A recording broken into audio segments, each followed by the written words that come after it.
देखिए, अमेरिका में क्या हुआ ना कि फिर डोनाल्ड ट्रंप पर हमला कर दिया गया। इससे पहले 13 जुलाई को हमला हुआ था, जिसमें डोनाल्ड ट्रंप जब स्टेज पर भाषण दे रहे थे, लगा कान पर झंझनाया, थोड़ा बहुत खून निकला, लेकिन बच गए। अब फिर इनको गोल्फ खेल रहे थे अपने आवास से थोड़ा सा आगे, और उनके आवास से लगभग 300-350 मीटर की दूरी पर AK-47 लिया हुआ था और कुछ अपना सामान लिए हुए था, और उस चक्कर में था कैसे डोनाल्ड ट्रंप को मारूं। और इससे पहले 13 जुलाई को हुआ था घटना।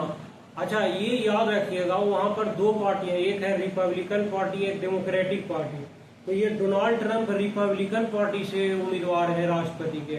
ऐसा ना हो एग्जाम में हम लोग को पूछ देता है कभी कभी कि बताइए जो अभी प्रेसिडेंट है अमेरिका का, वह कौन पार्टी से। तो अभी तो जो बाइडेन है वह डेमोक्रेटिक पार्टी से है, रिपब्लिकन पार्टी से ये थे डोनाल्ड ट्रंप है। इनको पता ना अमेरिका वाले क्या सोच रहा है कि इसको मारो या प्रेसिडेंट इसको बनने न दो, क्या वजह उनको वहाँ के लोगों को है वो तो वही बताएगा। लेकिन किसी तरह से वहाँ पर सुरक्षा जो एजेंसियां थी, पुलिस फोर्स था, बचा लिया इनको। 4-5 राउंड गोली चलाया था। अच्छा, उसमें जो धराया उनके पास सबसे जो इम्पोर्टेंस जो राइफल था AK-47। तो मैं पढ़ रहा था AK-47 के बारे में।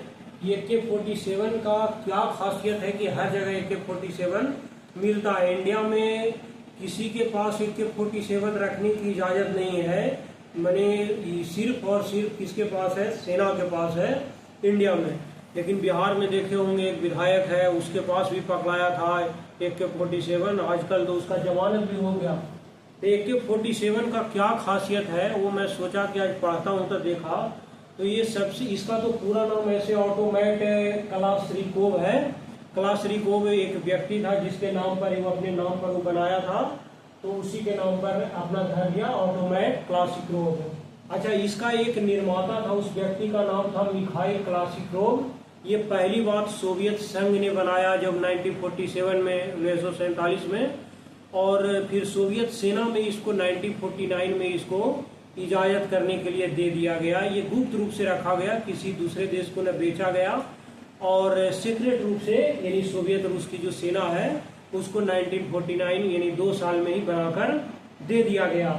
उसके बाद जब ये स्टैंडर्ड, ये जो AK-47 है, ये रूसी सेना का एक स्टैंडर्ड हथियार माना जाता था, यानी कि ये सबसे इम्पोर्टेंस हथियार के रूप में मानता था। उसके बाद ये AK-47 जो राइफल है, ये दुनिया का सबसे अच्छी बंदूक क्यों मानी जाती है, तो इसका कारण मैं लिखा हूँ कि सबसे पहला तो ये उठाइएगा तो ज़्यादा इसका वजन नहीं रहता, यानी बहुत हल्का ये राइफल रहता है। दूसरा, इसका खासियत ये है कि इसको चलाने में बहुत सहूलियत होती है। यदि आप चलाइएगा, मैंने जो सेना में है वो चलाएंगे, मैं तो इसके बारे में पढ़ा हूँ, चलाया तो है नहीं, लेकिन उसमें जो खासियत बताया कि इसको आप चलाइएगा तो झटका मैंने नहीं के बराबर लगेगा, यानी निगलेक्टेड झटका लगेगा लेकिन ना के बराबर झटका लगेगा।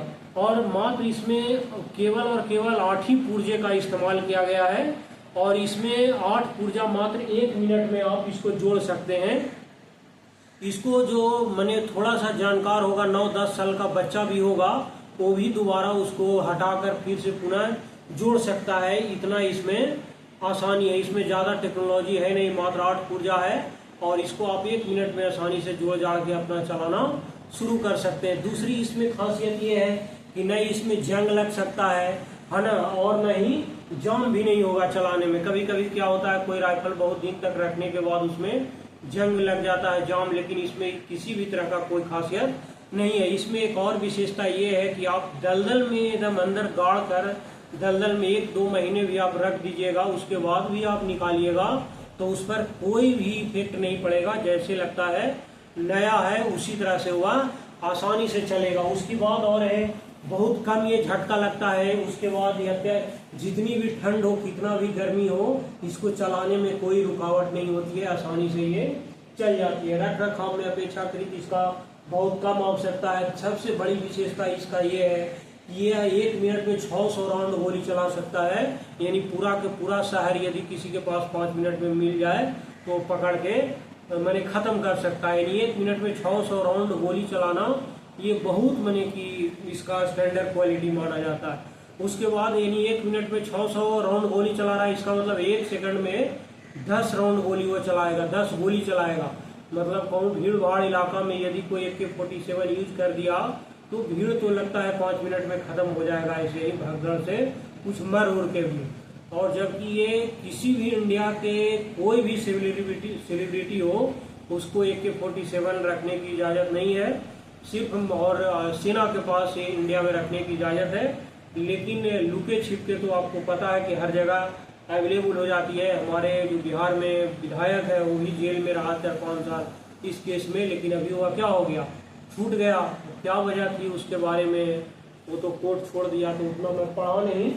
तो ये था AK-47 की खासियत। इसमें कोई भी चला सकता है, झटका भी नहीं लगेगा, जंग भी नहीं लगेगा, दलदल में रख दे तो भी ये नए के नए जैसे भी रहेगा वह रह जाएगा। AK-47 चलाने में 1 मिनट में जब 600 राउंड गोली चला सकता है तो कोई व्यक्ति यदि 5 गो आर्मी का जवान यदि ले ले राइफल और मैंने चला दे 10 मिनट वो पूरा शहर को बर्बाद कर सकता है। इतना ये मैंने कि घातक हथियार है। लेकिन सेना के लिए ये स्टैंडर्ड हथियार है, हल्का भी होता है। तो ये था डोनाल्ड ट्रंप के बारे में जो वहाँ का न्यूज़ जो छपा था पेपर में। और जबकि डोनाल्ड ट्रंप वो गोल्फ खेल रहे थे, पूरा एकदम टाई बेल्ट लगा के, नहीं बेल्ट हाफ पैंट पहन के लगा के, टी शर्ट पूरा एकदम मजे में खेल रहे थे। लेकिन उनको क्या पता था कि मेरे बगल में ही कोई AK-47 लेकर खड़ा है। और ये किसी खुदा न खास्ते उनको बच गया। जबकि वहाँ के वर्तमान में जो राष्ट्रपति हैं जो बाइडेन, उन्होंने कहा कि इस तरह का कोताही हमारे देश में बर्दाश्त नहीं होगी, है ना। ट्रंप ने कहा कि भाई जो खुदा करे, जो भगवान बचाना रहेगा तो बचाएगा। तो चलिए ये तो था, याद रखिएगा। हम लोग AK-47 एग्जाम में पूछेगा नहीं, सिर्फ ये याद रखेंगे कि राष्ट्रपति जो डोनाल्ड ट्रंप है वह रिपब्लिकन पार्टी के उम्मीदवार हैं और जो कमला हैरिस जो अभी राष्ट्रपति पद के लिए जो नॉमिनेट हुई है वह डेमोक्रेटिक पार्टी से है। इसमें इतना ही जरूरी है।